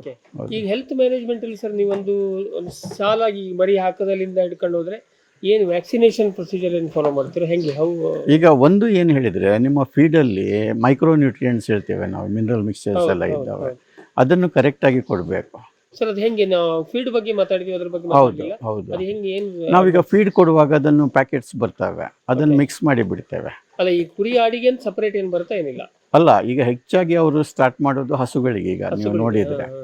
ಬಟ್ ಮೀಟಿಗೆ ನಾವು ನಮ್ಗೀಗ ಇದು ಜೈಡಸ್ ಇದ್ದು ಅದು ಸ್ಪೆಷಲಿ ವಿಟಮಿನ್ ಬಿ ಮತ್ತೆ D3 ಇದು ತುಂಬಾ ಇಂಪಾರ್ಟೆಂಟ್ ಮೀಟ್ ಗ್ರೋತಿಗೆ ಅಲ್ಲ. ಸೊ ಅದೇ ಜೈಡಸ್ ಇದ್ದೇ ಯೂಸ್ ಮಾಡ್ತೇವೆ, ಸರಾಬೈ ಅವ್ರದ್ದು. ಮೊದಲು ಫೈಸರ್ ಇದ್ದು ಯೂಸ್ ಮಾಡ್ತೇವೆ, ಈಗ ಅದು ಫ್ಯಾಕ್ಟ್ರಿ ಕ್ಲೋಸ್ ಆಗಿದೆ. ಸೊ ಹೀಗಾಗಿದೆ. ಒಂದು ಅದು ಕೊಟ್ಟು ಕೂಡಲೇ ಎಷ್ಟು ಕೊಡ್ತೀರಾ ಸರ್ ಈಗ ನೀವು ಒಂದು ಪ್ರಪೋರ್ಷನ್ ದಿನಕ್ಕೆ ಇಷ್ಟು? ಅಲ್ಲ, ಒಂದು 10 grams ಪರ್ ಆನಿಮಲ್ ಇದೆ ಅಲ್ಲ, ಪರ್ ಡೇ 10 grams ಕೊಟ್ಟರೆ ಸಾಕು. ಕಾನ್ಸಂಟ್ರೇಟ್ ಜೊತೆಗೆ ಮಿಕ್ಸ್ ಮಾಡಿ ಹಾಕ್ತೇವೆ. ದಿನಾನೂ ಹಾಕ್ತೀರಾ? ಡೈಲಿ ಬೇಕು. ಹೌದು. ಅಂದ್ರೆ ಯಾವಾಗ ನಿಮಗೆ ಫೀಡ್ ಅಲ್ಲಿ ಏನಾದ್ರು ಇಂಬ್ಯಾಲೆನ್ಸ್ ಇದ್ರೂ ಕೂಡ ಇಲ್ಲಿ ಮ್ಯಾಚ್ ಆಗುತ್ತೆ, ಕವರ್ ಆಗ್ತದೆ. ಓಕೆ. ಅಂದ್ರೆ ಈಗ ನೀವು ಮಿನರಲ್ ಮಿಕ್ಸ್ಚರ್ ಅನ್ನ ನೀಟಾಗಿ ಮೇಂಟೈನ್ ಮಾಡಿದ್ರೆ ಹೌದು, ಆರೋಗ್ಯ ಸಮಸ್ಯೆ ಕಮ್ಮಿ ಆಗ್ತದೆ. ಅಂದ್ರೆ ಅದೇ ಮೈಕ್ರೋ ನ್ಯೂಟ್ರಿಯೆಂಟ್ಸ್ ಡೆಫಿಷಿಯನ್ಸಿ ಕಮ್ಮಿ ಆಗ್ತದೆ. ಮತ್ತೆ ಇದಕ್ಕೆ ಅದು ಟಾಕ್ಸಿಕ್ ಬೈಂಡರ್ ಬರ್ತವೆ. ಈಗ ಕೆಲವು ಸರಿ ಅಜೀರ್ಣ ಆಗ್ತದಲ್ಲ, ಅದಕ್ಕೆ ಅದರಲ್ಲಿ ಟಾಕ್ಸಿನ್ಸ್ ಇದ್ದ ರಿಮೂವ್ ಆಗಿ ಟಾಕ್ಸಿನ್ ರಿಮೂವರ್ಸ್ ಅಂತ ಟಾಕ್ಸಿನ್ ಬೈಂಡರ್ಸ್ ಹೇಳಿ ಬರ್ತವೆ. ಅದನ್ನು ಫೀಡಲ್ಲಿ ಮಿಕ್ಸ್ ಮಾಡಿ ಕೊಡ್ತೇವೆ. ಎಷ್ಟು ಹಾಕ್ತೀರಾ? ಅದಂದ್ರೆ ಒಂದು ತಿಂಗಳಿಗೆ ಒಂದು 2-3 ದಿನ ಕೊಡ್ತೇವೆ ನಾವು ಅಷ್ಟೇ. ಹೌದು, ಮಧ್ಯ ಅದು ಅದಕ್ಕೂ ಹಿಂಗೇನು 10 ಗ್ರಾಮ್ ಆ ಥರದ್ದು ಏನಾದ್ರು ಪ್ರಪೋರ್ಷನ್ಸ್ ಇದೆ? ಅದೇ ಕೆಜಿ ಲೆಕ್ಕ ಮೇಲೆ ಹೋಗ್ತದೆ, ಬಾಡಿ ವೆಯ್ಟ್ ಲೆಕ್ಕದಲ್ಲಿ. ಬಟ್ ಒಂದು ಎನಿಮಲ್ಗೆ ಒಂದು 10 ಗ್ರಾಮ್ ಹೋದ್ರೆ ಸಾಕಾಗುತ್ತೆ? 10 ಅಲ್ಲ, ಅದು ಸ್ವಲ್ಪ ಡೋಸೇಜ್ ಜಾಸ್ತಿ ಕೊಡ್ತೇವೆ, ಅಂದ್ರೆ ರೆಗ್ಯುಲರ್ ಕೊಡೋದಿಲ್ಲ ಅಲ್ಲ. ಸೊ ಒಂದು ಆನಿಮಲ್ಗೆ ಒಂದು 30 grams ಅಷ್ಟು ಕೊಡ್ತೇವೆ. ಹೌದು, 2-3 ಸಾರಿ ಕೊಡ್ತೇವೆ. ಇದು ಅಲ್ದೇನೆ ಇದು ಓಕೆ, ಇದು ಹೆಲ್ತ್ ಅಂದ್ರೆ ಆರೋಗ್ಯ ತಪ್ಪಲಾರ್ದಂಗೆ ನೀವು ಮಾಡಿ. ಹೌದು. ಇನ್ನೊಂದು ವ್ಯಾಕ್ಸಿನ್ಸ್, ಹೌದಲ್ಲ, 2 ವ್ಯಾಕ್ಸಿನ್ಸ್ ರೆಗ್ಯುಲರ್ ಕೊಡ್ಬೇಕು. ಅದರಲ್ಲಿ PPR once in 2 years. ಆದ್ರೆ ET ನೀವು ಟ್ವೈಸ್ ಎ ಇಯರ್ ಕೊಡ್ಲೇಬೇಕು. ಈಗ ನಾವು ಜನವರಿ ಫೆಬ್ರವರಿ ಆ ಮಂತಲ್ಲಿ ಕೊಡ್ತೇವೆ. ನೆಕ್ಸ್ಟ್ ಮಳೆ ಸ್ಟಾರ್ಟ್ ಆಗುವಾಗ ಜೂನ್ ಜುಲೈಗೆ ET ಎಂಟ್ರೋಟಾಕ್ಸಿಮಿಯಾ. ಹೊಟ್ಟೆ ಒಳಗೆ ಹೆಚ್ಚಾಗಿ ಆಡು ಕುರಿಗಳಿಗೆ ಕರುಳಿನ ಕಾಯಿಲೆಗಳು ಜಾಸ್ತಿ. ಎರಡು ಸಾರಿ ಕೊಡ್ತೇವೆ. ಇನ್ನೊಂದು PPR ವರ್ಷಕ್ಕೆ 2 ವರ್ಷಕ್ಕೆ ಒಂದ್ಸರಿ ಕೊಡ್ತೇವೆ. ಹೌದು. ಆಮೇಲೆ ಸರ್ ಈಗ ಇದಕ್ಕೆ ಇನ್ನು FMD ಅಂತ ಏನು ಪ್ರಾಬ್ಲಮ್ ಇಲ್ಲ. ಯಾಕೆಂದ್ರೆ ನಮ್ಮ ಹತ್ರ ಒಂದ್ಸರಿ ಹಂದಿಗೆ ಅಟ್ಯಾಕ್ ಆಗಿತ್ತು, ಅವಾಗ ಅದ್ರ ಪಕ್ಕದಲ್ಲಿ ಆಡು ಕುರಿ ಇದ್ರು, ಅದಕ್ಕೆ ಏನು ಪ್ರಾಬ್ಲಮ್ ಬಂದಿಲ್ಲ. ಅಂದ್ರೆ ನಮ್ಮ ಪ್ರಕಾರ ಅದಕ್ಕೆ ರೆಸಿಸ್ಟೆನ್ಸ್ ಪವರ್ ಇದೆ ಆಡುಗಳಿಗೆ. ಹೌದಲ್ಲ, ನಾರ್ಮಲಿ ಅದು ಹಾವ್ಡ್ ಏನು ಅಟ್ಟೆ ನಾವೇನು ಹೇಳ್ತೀವಿ ಆ ಎಲ್ಲಾ ಕೆಟಗರಿಗೆ ಬರುತ್ತೆ. ಹೌದು. ಆದ್ರೆ ನಾವು ಇಷ್ಟರವರೆಗೆ FMD ಮಾಡಿಲ್ಲ. ಪ್ಲಸ್ ನಾವು ಬೇರೆಯವರಿಗೂ ಕೇಳಿದ್ದೆವು, ಅವ್ರದ್ದು ಫಾರ್ಮ್ ಒಂದು 25 ವರ್ಷದಿಂದ ಇದೆ, ಯಾವತ್ತು ಅವರು FMD ಮಾಡಿಲ್ಲ. ಹೌದು. ಇದು ಬಿಟ್ಟು ಮತ್ತೆ ಯಾವ್ದಾದ್ರು ನೀವು ವ್ಯಾಕ್ಸಿನ್ ಹೋಗ್ತೀರಾ? ಅಲ್ಲ, ಈಗ ಏನಾಗಿದೆ ಹೇಳಿದ್ರೆ, ಈಗ ವೈರಸ್ ಅಲ್ಲಿ ಏರ್ಬೋರ್ನ್ ಮತ್ತೆ ಫಿಸಿಕಲ್ ಕಾಂಟ್ಯಾಕ್ಟ್ಸ್ ಇದ್ದು, ಈಗ FMD ಏರ್ಬೋರ್ನ್ ಅದು, ಹೌದಲ್ವಾ? ಆದ್ದರಿಂದ ಅದು ಯಾರು ಏನು ವ್ಯಾಕ್ಸಿನ್ ಮುಖಾಂತರನೇ ಕಂಟ್ರೋಲ್ ಮಾಡಬೇಕು. ಇನ್ನೊಂದು ಕೆಲವು ಫಿಸಿಕಲ್ ಕಾಂಟ್ಯಾಕ್ಟ್ಸ್ ಇಂದ ಈಗ ಬ್ಲೂ ಟಂಗ್ಸ್ ಎಲ್ಲ ಇದ್ದಾವೆ. ಹೌದು. ಅದೆಲ್ಲ ಏನಾಗ್ತದೆ, ನಮ್ದು ಈಗ ಯಾವ ಲೋಕಲ್ ಆಡುಗಳ ಕುರಿಗಳ ಜೊತೆ ಹೋಗೋದಿಲ್ಲ, ತರೋದಿಲ್ಲ. ತರುವಾಗಲೂ ಫಾರ್ಮ್ ಚೆಕ್ ಮಾಡಿಯೇ ತರ್ತೇವೆ ನಾವು, ಇನ್ ಕೇಸ್ ತರೋದು. ಹೌದು. ಹಾಗಾಗಿ ನೀವು ಅದಕ್ಕೆ ಮತ್ತೆ ಪ್ರಿವೆನ್ಷನ್ ಅಲ್ಲ, ಏನಾಗ್ತದೆ ಹೇಳಿದ್ರೆ, ಅದು ಒಂದ್ಸರಿ ಕೊಟ್ಟ ಮೇಲೆ ಅದು ಅದರ ಇದು ಆರ್ಗ್ಯಾನಿಸಮ್ ಬಾಡಿ ಒಳಗೆ ರಿಟೈನ್ ಆಗ್ತದೆ ಅಂತೆ. ಸೊ ನಮ್ಗೆ ಒಬ್ರು ಡಾಕ್ಟರ್ ಸಜೆಸ್ಟ್ ಮಾಡಿದ್ದು, better don't go for it ಹೇಳ್ಕೊಂಡು. ಅಂದ್ರೆ ನೀಲಿ ನಾಲಿಗೆ ರೋಗ ಇದು ಹೊರಗಡೆ ಮೇಯ್ಸಕ್ ಬಿಡ್ತವೆ. ಹೌದು, ಆವಾಗ ಅಲ್ಲಿ ಇದಾಗ್ತದೆ, ಫಿಸಿಕಲ್ ಕಾಂಟ್ಯಾಕ್ಟ್ ಬರ್ತದಲ್ಲ. ಸೊ ಆಮೇಲೆ ಸರ್ ಇದು ಜಂತು ಔಷಧಿ ನೀವು ಎಷ್ಟು ಕೊಡ್ತೀರಿ? ಡಿವರ್ಮಿಂಗ್ ನಾವು ಎವ್ರಿ 2 months ಕೊಡ್ತಾ ಇದ್ದೇವೆ. ಹೌದು, ಅಂದ್ರೆ ಚೇಂಜ್ ಮಾಡ್ತಾ ಇರ್ತೇವೆ. ಸರಿ, ಕೆಲವು ಸಾರಿ ಪ್ರಾಸಿಕ್ವಾಂಟಲ್ ಆಲ್ಬೆಂಡಾಲ್, ಕೆಲವು ಸಾರಿ ಪ್ಯಾನಕ್ಯೂರ್, ಹೀಗೆ ರೊಟೇಷನ್ ಮಾಡಿ ಚೇಂಜ್ ಮಾಡ್ತಾ ಇರ್ತೇವೆ. ಹೌದು. ಅದು ಏನು ಟ್ಯಾಬ್ಲೆಟ್ ಬರುತ್ತೆ ಸರ್? ಅಲ್ಲ, ನಾವು ಹೆಚ್ಚಾಗಿ ಓರಲ್ ಕೊಡ್ತೇವೆ ಟ್ಯಾಬ್ಲೆಟ್ಗಿಂತ. ಏನಾಗ್ತದೆ ಹೇಳಿದ್ರೆ, ಈ ಆಡು ಕುರಿ ನಾಯಿ ಎಲ್ಲ ಏನು ಮಾಡ್ತದೆ, ಸ್ಪಿಟ್ ಮಾಡಿ ಹೊರಗಡೆ ಹಾಕ್ಬಿಡ್ತದೆ. ನೀವು ಕೊಟ್ಟಿದ್ದೀರಿ ಅಂತ ಹೌದು ಅದು ಇದಾಗ್ತದೆ. ಹೌದು. ಸೊ ಇದು ಓರಲಿ ಲಿಕ್ವಿಡ್ ವೈ ಬಿಟ್ಟು ಕೂಡಲೇ ಅದು ಹೊಟ್ಟೆ ಒಳಗೆ ಹೋಗ್ಬಿಡ್ತದೆ. ಹೌದು. ಒನ್ಸ್ ಇನ್ 2 months ಮಾಡ್ತಾ ಇದ್ದೇವೆ, 60 ಡೇಸ್ಗೆ ಒನ್ಸ್. ಆಮೇಲೆ ಸರ್, ಈಗ ಆಡುಗಳಿಗೆ ಮತ್ತೆ ಕುರಿಗಳಿಗೆ ಇದು ಆಲ್ಮೋಸ್ಟ್ ಇದೆಲ್ಲ ಪ್ರಾಕ್ಟೀಸಸ್ ಕಾಮನ್ ಇದೆಯಾ? ಕಾಮನ್. ಹೌದು. Same thing. ಸೊ ಈಗ ನೀವು ಆಡನ್ನ ಮತ್ತೆ ಕುರಿಯನ್ನ ಒಟ್ಟಿಗೆ ಇಟ್ಟಿದ್ದೀರಾ? ಅಲ್ಲ, ಒಟ್ಟಿಗೆ ಅಂದ್ರೆ ಏನಾಗ್ತದೆ, ಸ್ಪೇಸ್ ಪ್ರಾಬ್ಲಮ್ ಆಗ್ತದೆ. ಈಗ ಏನ್ ಮಾಡ್ತೇವೆ, ಕುರಿ ಮೇಲ್ ಆದ್ರೆ ಆಡು ಫಿಮೇಲ್ ಬಿಡ್ತೇವೆ, ಆ ರೀತಿ. ಹೌದು. ಸೊ ಏನ್ ತೊಂದರೆ ಏನಿಲ್ಲ. ಓಕೆ, ಫುಡ್ ಹ್ಯಾಬಿಟ್ ಅಲ್ಲಿ, ಮ್ಯಾನೇಜ್ಮೆಂಟ್ ಅಲ್ಲಿ ಏನು ಪ್ರಾಬ್ಲಮ್ ಆಗೋದಿಲ್ಲ. ಹೌದು, ಇಟ್ಸ್ ಕಾಮನ್. ಅಂದ್ರೆ ಏನಾಗ್ತದೆ, ಜನರಲ್ಲಿ ಏನು ಒಪಿನಿಯನ್ ಇದೆ, ಸೊಪ್ಪು ಆಡು ಇಷ್ಟಪಡ್ತದೆ ಹೇಳ್ಕೊಂಡು. ಆದ್ರೆ ಒಂದ್ಸರಿ ನೀವು ಅದನ್ನು ಕನ್ಫೈನ್ ಮಾಡಿಕೊಂಡು ಹುಲ್ಲೇ ಕೊಟ್ಬಿಟ್ರೆ it gets use to it. ವೀಕ್ಷಕರೇ, ಇಷ್ಟೊತ್ತು ನಾವು ಮೆಲ್ವಿನ್ ಲೂಯಿಸ್ ಅವರ ಅನುಭವದ ಮಾತನ್ನ ಕೇಳಿದ್ವಿ. ಇವರ ಪ್ರಕಾರ ಆಡು ಕುರಿ ಸಾಕಣೆ ಮಾಡಿದರೆ ಯಾವ ಒಂದು ವೃತ್ತಿಗೆ ಇದು ಕಡಿಮೆ ಇಲ್ಲ. ಆದರೆ ಒಂದೇನು ಇವರು ಮತ್ತೆ ಹೇಳೋದು, ನಾವು ಸ್ವತಃ ಕಾಳಜಿ ಕೊಡಬೇಕು. ನಾವು ಎಬ್ಸೆಂಟ್ ಲ್ಯಾಂಡ್ಲಾರ್ಡ್ಸ್ ಎಲ್ಲೋ ಕೂತ್ಕೊಂಡು ಮಾಡಿಸ್ತೀನಿ ಅಂದರೆ ಈ ಆಡು ಕುರಿ ಇರುವುದು, ಯಾವುದೇ ಈ ಪ್ರಾಣಿ ಪಕ್ಷಿಗಳನ್ನ ಸಾಕುವಂತಹ ಕೆಲಸ ಎಬ್ಸೆಂಟ್ ಲ್ಯಾಂಡ್ಲಾರ್ಡ್ಸಿಗೆ ಅಲ್ಲ. ಹಾಗಾಗಿ ಇವತ್ತಿನ ಯುವಕರು ಈ ಥರದ್ದು ಸಾಹಸದ ಅಥವಾ ಹೆಚ್ಚು ಶ್ರಮ ಬೇಡುವ ಆದರೆ ಅಷ್ಟೇ ಉತ್ತಮ ಆದಾಯ ತರುವಂತಹ ಕೆಲಸಕ್ಕೆ ಇಳಿದ್ರೆ ಯಾವುದೇ ನೌಕರಿಯ ಹಿಂದೆ ಹೋಗುವಂಥ ಅಗತ್ಯ ಇಲ್ಲ ಅಂತ ಹೇಳೋದನ್ನು ತುಂಬ ಸ್ಪಷ್ಟವಾಗಿ ನಮ್ಮ ಜೊತೆ ಹಂಚಿಕೊಂಡಿದ್ದಾರೆ. ಇಲ್ಲಿಗೆ ನಾವು ಇವತ್ತಿನ ಸಂಚಿಕೆಯನ್ನು ಮುಗಿಸೋಣ.